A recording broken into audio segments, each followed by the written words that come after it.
Viewers, drama serial लाडली के बाद एक और ड्रामा जो सुपर हिट होने जा रहा है वो है मासूम। मासूम में इमरान अशरफ ने दिलशाद फैसलाबादी एक लोकल सिंगर बनकर किरदार अदा किया है।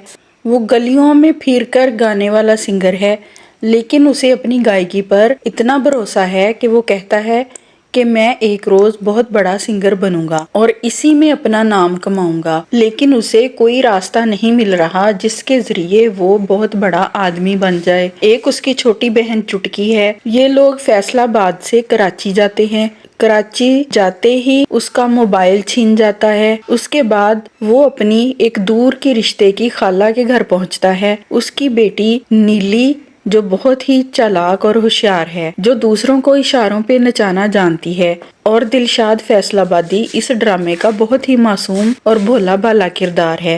वो अपनी बहन को लेकर उनके घर पहुंचता है। उसकी खाला जो कभी खानदानी नवाब हुआ करते थे, अब हालात के हाथों बहुत तंग हैं। उनकी एक ही बेटी है और नवाब साहब और उनकी बीवी उससे बहुत प्यार करते हैं, लेकिन माशी तौर पर उनके हालात कुछ ज्यादा ठीक नहीं हैं। उनके पास किराए के लिए एक कमरा दिलशाद फैसलाबादी उनके घर पहुंचता है और उनकी बेटी नीली उससे कमरे के जो के रहने के काबिल भी नहीं है, उसके 20,000 ले लेती है। जो कोई जमा पूंजी उनके पास थी वो वहीं पे खत्म हो जाती है। उसके बाद उनके लिए 2 वक्त का खाना पीना दोबर हो जाता है। वो किसी हौजरी की दुकान पर अपनी आवाज लगाता है, गाने की शक्ल में बुनियाने बेचता है। उन पैसों से अपना और अपनी बहन का पेट भरता है। ड्रामा सीरियल मासूम की किस्त नंबर 5 में सबने देखा कि नीली ने उसके साथ अच्छा नहीं किया। दिलशाद फैसलाबादी दिल ही दिल में नीली को पसंद करने लगा है, लेकिन नीली इस बात पर सीरियस नहीं है। वो तो कभी भी ये नहीं चाहेगी कि इस आम से बंदे से उसकी शादी हो जाए।